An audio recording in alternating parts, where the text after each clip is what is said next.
so US politics is currently standing at a very crucial and interesting juncture. On one hand, you've had a failed assassination bid against Donald Trump, which has only sort of created a messiah out of him, not just for his Republican voter base, but for, in fact, even those US voters who were skeptical about Donald Trump. On the other hand, you have a Joe Biden who is isolated quite literally, not just because of COVID, but also because of growing calls within the Democrats who, in fact, want him to step down as the presidential candidate for Democrats. On that note, let me also bring in a discussion I had with my guests earlier. I was joined in by Mike Baker, who's a former CIA covert operation officer, Theron Bond, who was a Democrat strategist, Corinne Clark, who's a Republican strategist. Let's listen in to what they had to say and what was their assessment of the current political climate in the United States.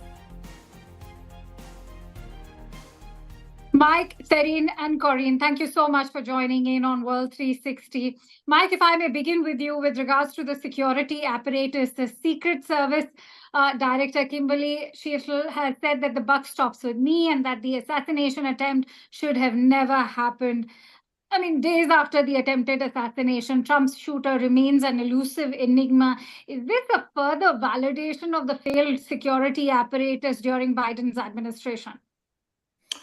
Well, I think look, the Secret Service has a long history of successful efforts on the security side, but this was clearly the Pennsylvania rally on this past Saturday was clearly a series of failures. And typically, when you have a security breakdown at a major event such as this, it's not one thing, it's not one element, it's a series of mistakes or failures or errors that combine. And that's what we had here. The facts that are emerging at this point, and they're still doing their internal investigations to find out just how it all went wrong. But the facts emerging indicate that there were breakdowns in command and control. The Secret Service has primacy in events like this. There were breakdowns in the communication in real time, the communication between the various elements, particularly the Secret Service and the local police, the Butler County, Pennsylvania police, that were also involved in the security. And it appears that clearly there were breakdowns in the deployment of resources, how they staged their personnel and the resources for this. So there were a series of problems. And the director of the Secret Service, yes, you're absolutely right. She said the buck stops with her, but I don't think she understands what that means, because if the buck stops with her, she probably should have resigned by now, because this was a very significant failure, and they've got to sort this out. And typically in Washington, D.C., you don't get senior personnel resigning, and that's a problem. They need to have transparency here, and there need to be consequences. Theron, if I could bring you in, consequences, as Mike emphasized on that word. How do you see these consequences now shaping up for the overall Democrat strategy? Not to forget, there's already talk about how Joe Biden is on his way to a double whammy, because remember, there were only calls for him to step down. The timing of this assassination bid has placed him in a greater precarious position. A reset in the overall campaign is bound to happen. But what kind of a reset are you looking at now?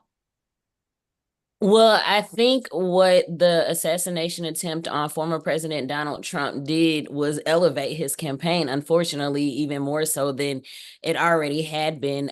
President Joe Biden could do a reset, but I don't think it would be enough at this point for Democrats to secure the win in November. What we need is a replacement at the top of our ticket, and that's whether it was former President Donald Trump as a Republican nominee or not. As Democrats, we would still need a different person representing the top of the ticket. What happened over the weekend poses now is, what does it mean for security threats all across this country for everyday American people? If someone can get that close to a former president and current Republican nominee for president again, what does that mean for folks like myself and the other folks on this panel who are everyday folks who don't have as high clearances as those folks, but still are, walk around every day running their lives? And could face something like this. I think the biggest concern when we talk about what happened with local law enforcement is the fact that they admitted that at least one personnel saw the shooter, did not engage the shooter, and in fact ran from the shooter, which is something that we've seen with some members of law enforcement with mass shootings across America, is they've seen the threat and they've not dealt with a threat immediately, which is not universal across the board, depending on what the ethnicity of that shooter is at any given time.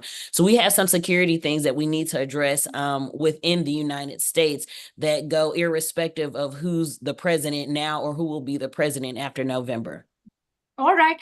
Corey, let's talk about the handling of the assassination bid, not just by the Democrats, but also by the Republicans. As far as Joe Biden is concerned, he was someone who's pivoted his entire campaign on the message that Donald Trump is a fascist, who's a threat to democracy.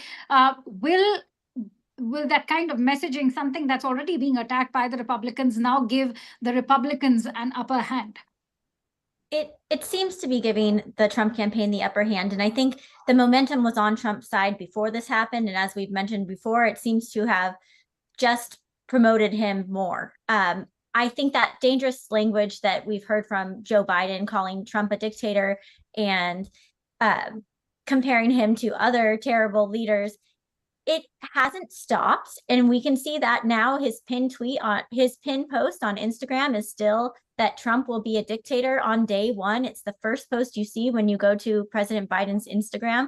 So I don't see this major effort to tone down that rhetoric, despite the speech that claims he is going to tone down that rhetoric.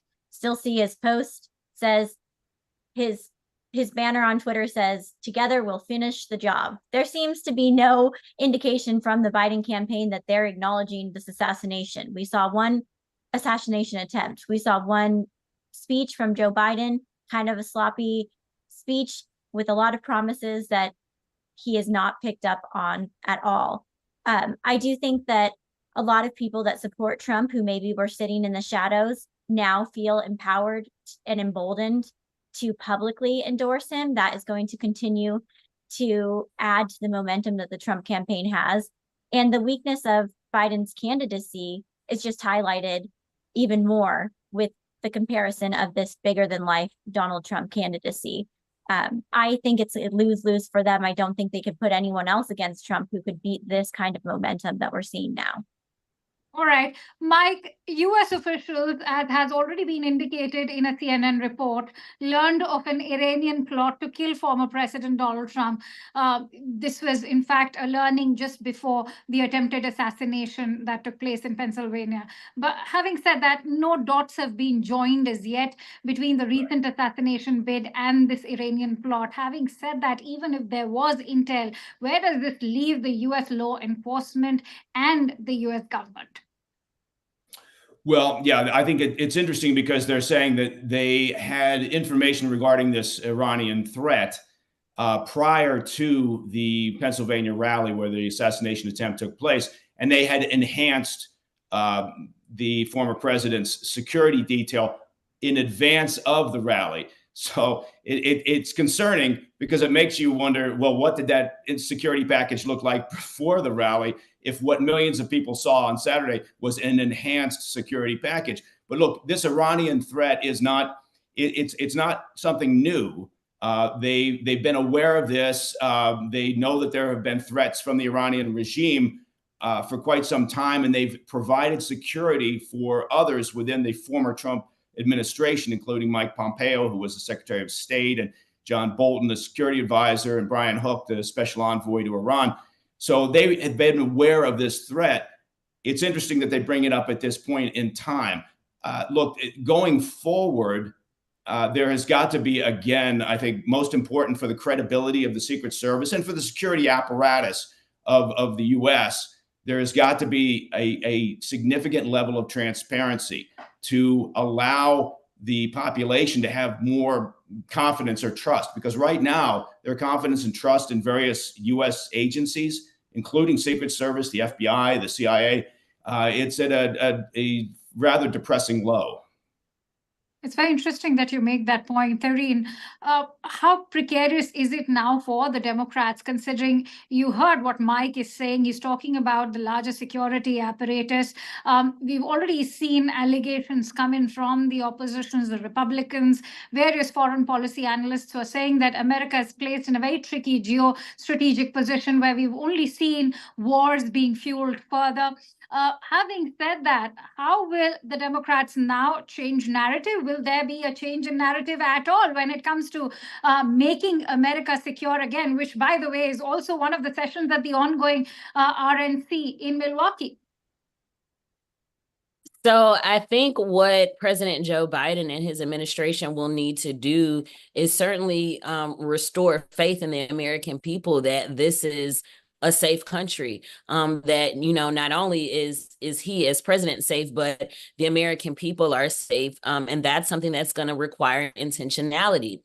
The problem is that before former President Donald Trump's assassination attempt, the Republican Party as a whole stoked significant fear in people. And it started with former President Donald Trump. It started with how he treated people. It started with saying his disrespect towards women and how he thought he could grab them. It started with the tone that he set amongst people in the party, with how they treat Black and brown people, with how they treat immigrant people, with how they treat people who aren't as wealthy as some of their members. This didn't just start over the weekend. This started long ago. And overall, this country has been very polarized.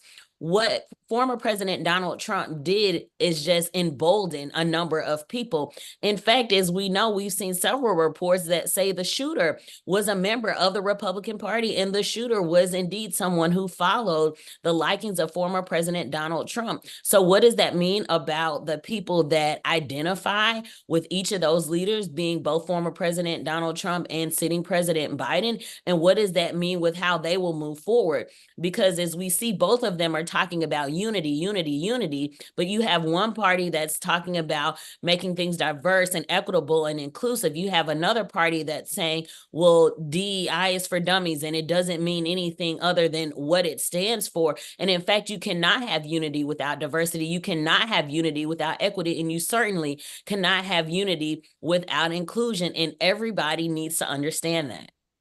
You know, the political leanings of the shooter are still very confusing, considering he was a registered Republican. He had made that donation to one of the liberal groups. So, you know, to establish him as a pro-Republican or pro-Democrat is going to be fairly premature at the moment. But having said that, Corinne, I'd like you to weigh in on your thoughts on Donald Trump's VP pick, J.D. Vance. What are your thoughts?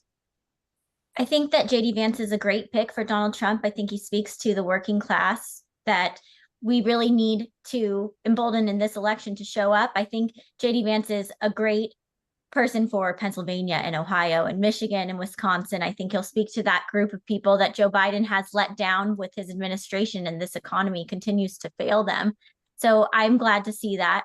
I think it's also great that we have someone that's young, brings a little youth to the ticket. He's going. In fact, in India, I'm so sorry to interrupt you. There's a lot of curiosity towards his VP pick because of his wife having Indian American roots. Not to forget Donald Trump himself having a huge fan following in India, considering we've seen several saints and priests, in fact, perform a puja only for his well-being and long life. Yeah, it's great. Yes, his wife is an Indian American. They met in law school. That's a great story. I think that is also a story of a lot of American people who meet their spouses who have different backgrounds. It's great. She's an American, but she is Indian American, and I think that speaks to a lot of different families in America who have similar stories.